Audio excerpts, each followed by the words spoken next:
Un Australien de 20 ans, Joseph Guizot, s'est marié à sa chienne, un labrador de 5 ans prénommé Ouné. Il a convié 30 amis et membres de sa famille pour l'heureux événement. Guizot étant très religieux, il se sentait coupable de vivre avec Ouné en dehors du mariage. Il a assuré ne pas avoir de rapport avec sa chienne, mais une relation seulement platonique. Jody Rose, une artiste australienne, s'est mariée avec le Pont du Diable dans les Pyrénées-Orientales. L'édifice a été construit dans la commune de Céret. Plusieurs dizaines de personnes ont participé à la cérémonie. D'ailleurs, la jeune femme a déclaré « Le Pont du Diable est tout ce que je peux désirer chez un mari. Vigoureux, loyal, sensuel, doux et protecteur.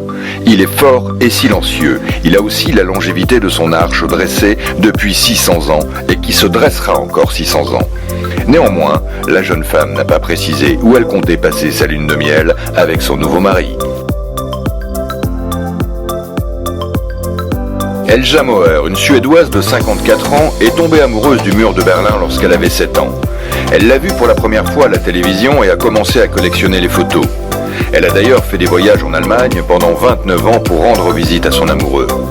Lors de son 6e voyage en 1979, elle épouse le mur.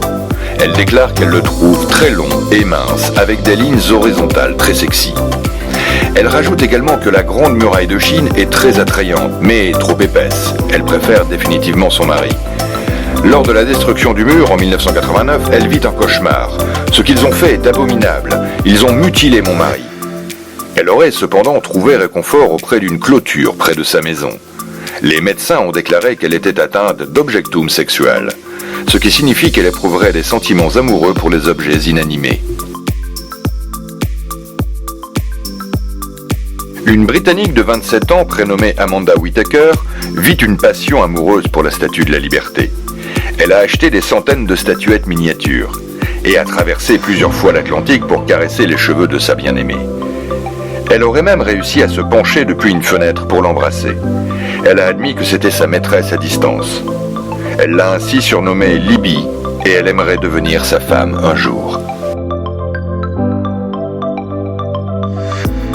Une Américaine de 36 ans, Nadine Schwegert, célibataire depuis bien trop longtemps, a décidé de braver les traditions et de se marier avec elle-même. Elle a choisi une longue robe satinée en bleu pan et une grappe de rose blanche. La pièce montée était inspirée du style des gâteaux de la Nouvelle-Orléans. Une foule de 45 amis et membres de la famille sont venus assister à la cérémonie sans mari. Richard Torres, un acteur et activiste colombien, a épousé un arbre dans un parc public de Bogota en Colombie. La jeune mariée a été couverte de tulle blanc et des jeunes filles en tenue blanche ont déposé des fruits et légumes au pied de la mariée. L'acteur voulait sensibiliser les populations à l'environnement et milite en faveur de la préservation de la nature. Andy Park, un Anglais de 47 ans, a exprimé le souhait d'épouser son sapin de Noël. Il a ainsi déclaré qu'il aimait son arbre de Noël plus que toute autre chose.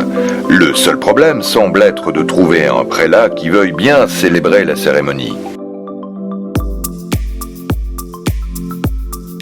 Un homme de 63 ans, Edward Smith, vit une torride histoire d'amour avec ses voitures.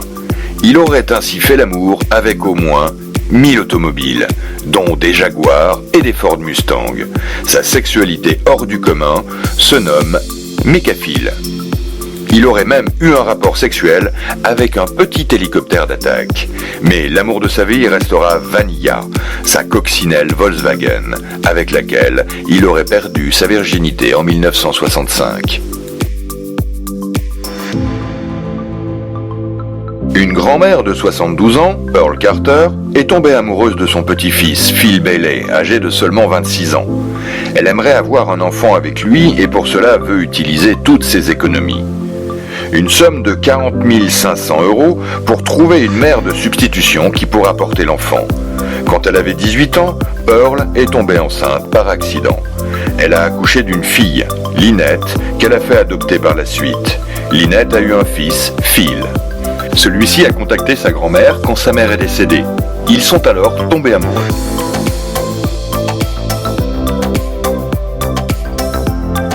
Kim West, une femme de 53 ans, et son fils biologique Ken Ford, de 32 ans, forment un couple pour le moins inhabituel. En effet, Kim a abandonné son fils à la naissance. Mais ils se sont retrouvés des années plus tard, en 2013. Ken aurait envoyé une lettre à sa mère pour reprendre le contact. Ils eurent d'abord des conversations au téléphone avant de se rencontrer. Ils seraient alors tombés éperdument amoureux, à tel point que Ken Ford a divorcé de sa femme pour se mettre en relation avec sa mère.